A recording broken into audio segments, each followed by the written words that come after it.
Okay, welcome back to the 2023 PC build. So last week I purchased the case and power supply and I installed the power supply into the case. And then the plan for this week was to purchase the motherboard and CPU, but I went a little overboard and ended up purchasing everything else that I needed because it's just too hard to wait 4 weeks to build a computer. So decided I would just purchase and I've been building everything this week. I was actually seeing some deals disappear from Micro Center, so I think the hard drive went up by about $10 and the original motherboard and CPU bundle that I was going to buy was no longer being offered. So before anything else started to slip away, I just decided I would buy everything. So I'll just go through what we ended up getting. So for the motherboard, we got the Asus Prime B50 MA. So this does not have the onboard Wi-Fi. The one in the bundle that I was looking at had the Wi-Fi. It was an additional $10 for that Wi-Fi on board, but I don't really need that. So basically the same motherboard without the Wi-Fi. Got the AMD Ryzen 5000. That's the CPU that I wanted to go with. For the hard drive, we went with the Samsung 970 EVO Plus. So this was a little bit of a controversial decision. It was definitely cheaper than the others, but this is the last generation, so this still uses PCI 3, but after doing a lot of research, people say unless you're really benchmarking, you're not going to be able to tell the difference between speeds. So I figured I'd save a few dollars and go with this. And in addition, some people were saying with Samsung there were some issues with the 980 and 990, some I guess reliability issues. So I just figured I'd go with this because this has it's tried and true. So for RAM, I decided to go with 32 gigs instead of 16. It was about, I can't remember, maybe $73 for 32 gigs of DDR4 RAM, which that sounds like a great deal to me. So I decided to just go 32. And the video card. So funny story, I actually purchased the video card originally from Newegg, and I went with the 6700 XT. That actually got stolen. It was dropped off and a porch buyer came and took it. So I went back to Micro Center and decided to go with the RX 6600. It was a lot cheaper. And as far as I can tell, just doing 1080p gaming, this is going to give me everything that I need. And if I wanted down the road to upgrade to like 1440 gaming, I would need to get a new monitor. So I think this is going to hold me out for at least a couple of years until I decide I want new monitors. Yeah, so I think I'm just going to open this all up and we'll start putting the computer together. All right, the Asus Prime B55 MA.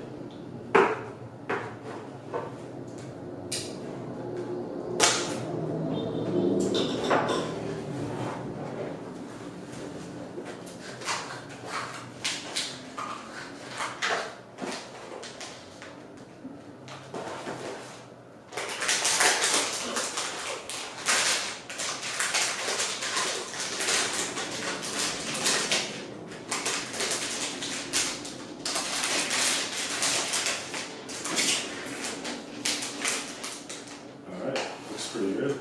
Micro ATX. So pretty small. All right, next we'll open up the AMD Ryzen 5600. So there's the actual CPU. And I'm assuming, yeah, heatsink is included. So the heatsink is inside here. So let's go open this up.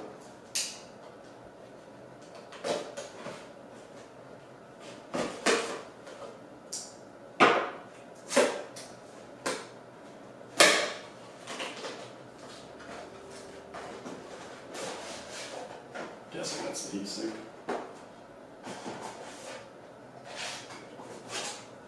There's the CPU.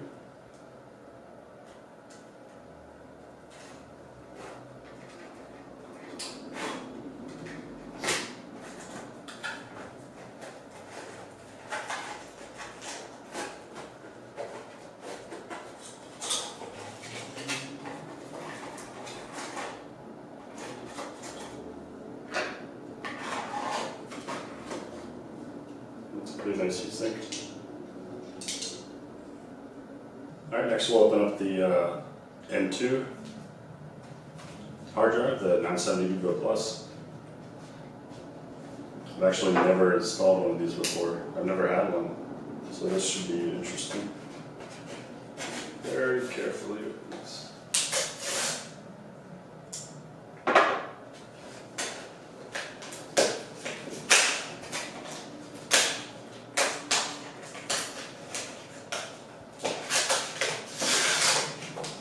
Much smaller than I thought it was going to be. These things are crazy, how little that is. Alright, next we'll open up the graphics card. Let me make a little room here first. I guess I'll keep all the instruction manuals over here.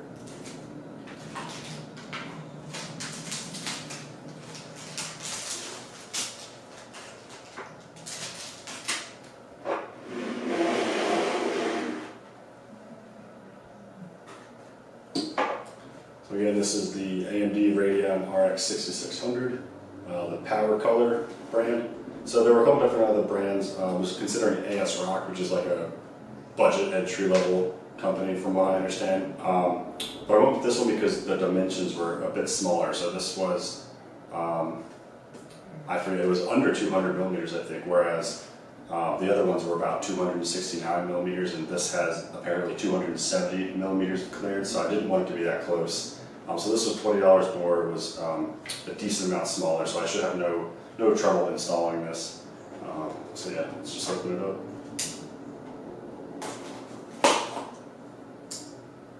It's got 8 gigs of VRAM.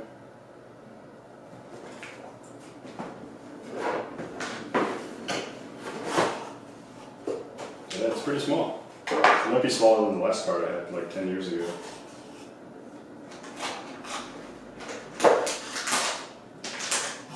So there it is. Pretty aesthetic. This uses PCI 4, which is good. Alright, next up is the RAM. I'm actually not going to open this until I'm ready to actually put it in the motherboard, so we'll just put this aside for now. And next, I'm just going to start installing the components. I think I'm going to move the camera angle maybe behind me so you can actually see what I'm doing with my hands. Because from that angle, I don't think you can even see what's actually going on here in the motherboard. So, yeah, I think we'll do that, and we'll start with the CPU. Alright, so here we are starting to install the CPU.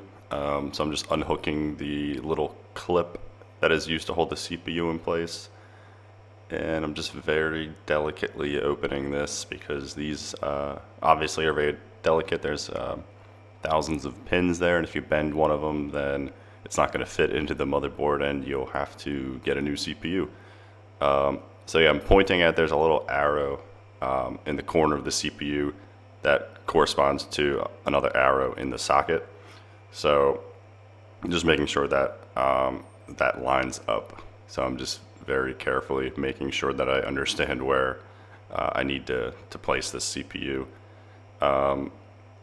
And now, I'm not even sure if what I was doing made any difference, but I was touching metal, so I guess, so there's no static electricity before I touch this. So yeah, just very delicately, and you know, it should just drop right into place. You shouldn't have to apply any sort of pressure.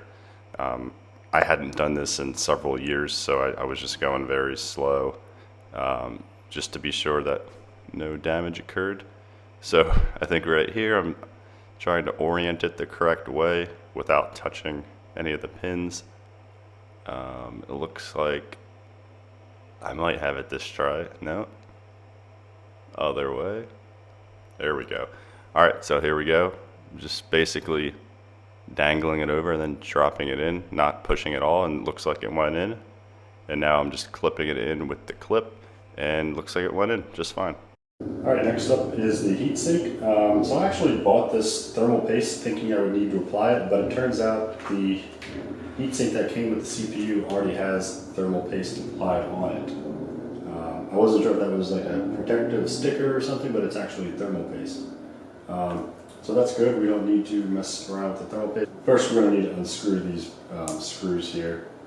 So let me get a screwdriver.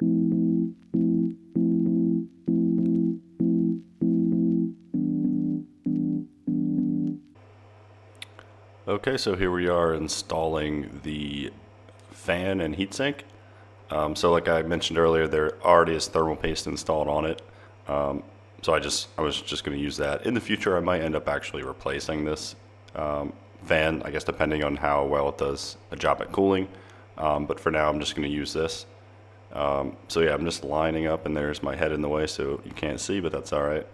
Just lining up the screws, and it looks like this is the orientation that it needs to go in.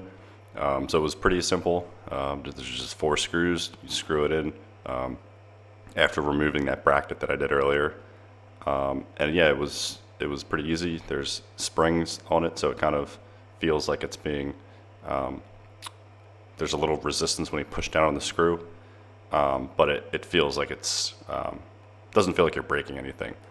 So yeah, I'm just screwing it in here.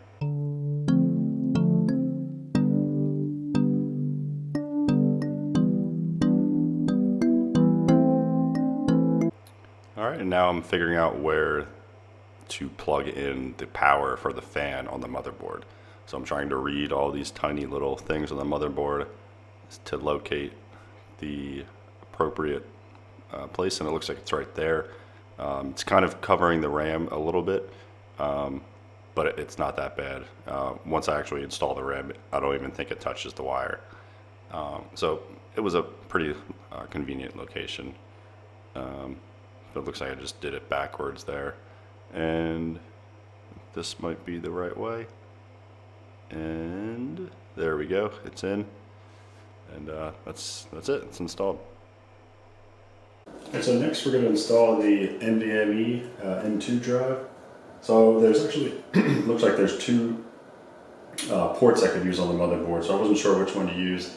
Looking at the motherboard manual, it says right here, for 3rd gen AMD Ryzen processors, M.2-1 slot. That supports PCI 4 and SATA modes, whereas the other one, it looks like it only supports PCI 3 and SATA. So we definitely want to go with the M.2-1 slot, which is right here, which is closer to the CPU. Now, I've actually never installed one of these before, but I believe you kind of just put it in there and press it down. So yeah, let's find out.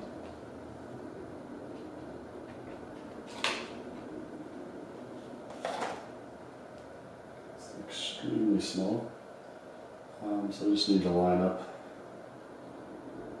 this, I guess.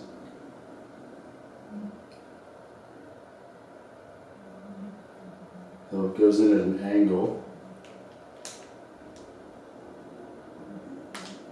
Alright, so I felt it go in. It's in at an angle, and now I just push it down. I believe we need to screw it in. Alright, so it looks like these screws that came with the motherboard are for the NVMe drive, or M.2 drive. So I'm just going to open these up and see which one fits.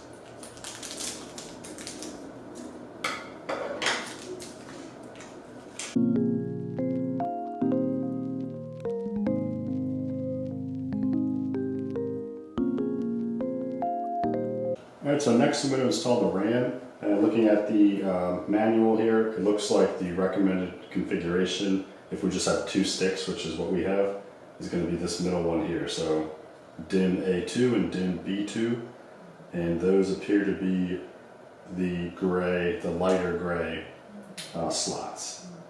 So with that knowledge, let's go open up the memory. So I've got that right here. Open that up with scissors. Probably should move the motherboard away from this.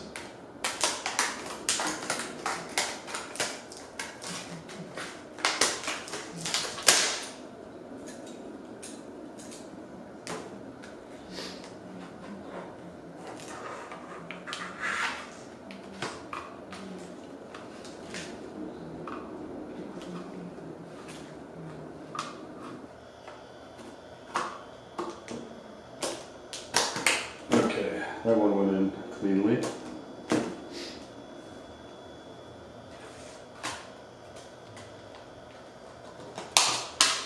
I'm going to apply a little bit more pressure than I was expecting.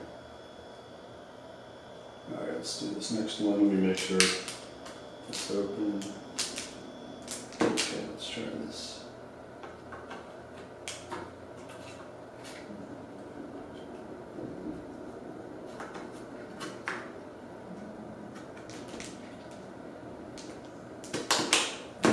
there we go, that's in. 32 gigs of RAM just installed. Alright, so what I'm going to do next is install the motherboard into the case. So before I move forward with the graphics card, I want to get this secured in the case to make sure all the screws that are, that I can easily screw everything in. So I'm going to move some things aside and we'll get the case up here in a second. Alright, so I got the case opened up and we're about to install the motherboard in it. So I'm just moving all these wires out of the way. And I kind of forgot exactly how to install the motherboard. I wasn't sure if there were like pins that we needed to install in the case or if they were already installed, but it turns out that they were already installed. So I literally didn't have to do anything other than plop the CPU in and fasten it with some screws. Actually, so I failed to film this part, but actually I did install the I/O shield. So that's what I'm working on, or I was a second ago, trying to get the motherboard into the I/O shield. That was a pretty simple process. It's just like a little metal cutout that you stick in the case there. And it's a little tricky to get all the peripherals fastened in that I/O shield. I'm actually not even sure if I did it 100% correctly, but it really doesn't matter. It's kind of just for aesthetics, I believe. I think back in the day it used to prevent some sort of safety measure, but I don't think that's a thing anymore, so don't even really need it from what I need. It just makes it look better, because otherwise you would have like a gap if you looked at the back of your case and the motherboard. So yeah, here I am just screwing the screws in. I think the one I'm screwing in now, there might not actually be something to secure it in underneath the motherboard. So I might end up removing that one, but here I am just installing another screw. Yeah, it's pretty simple. They're going in relatively smoothly.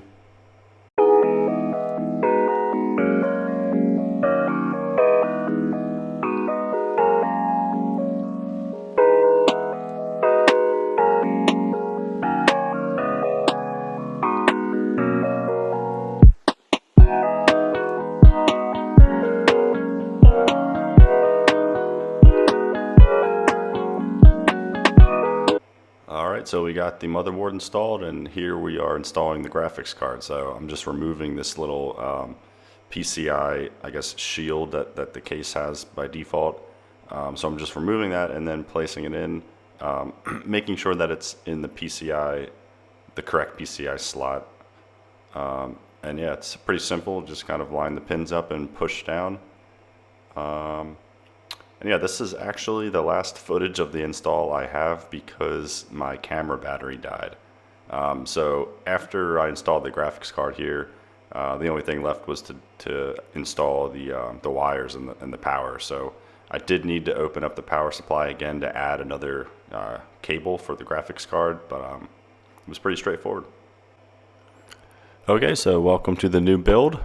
So this is the first time I got it up and running. I had to, of course, install OBS so I'm able to record the screen. And I think I'm just bringing up the system info here. So we see we have 32 gigs of RAM. And yep, let's dive right into some gameplay. So I actually didn't realize I had access to Xbox Game Pass. So I have an Xbox and I have Game Pass, and I didn't realize that subscription also is available on PC. So I was able to play Halo, which is one of my favorite games. Never played it on PC though, so it was a little bit clunky at first trying to get the controls correct, but I was mostly just trying to see how the gameplay was with the graphics card. And it was fine, it was good. I think I was playing at 1440 maybe, definitely not 1080, might have been 4K, but it was smooth. I didn't have any complaints.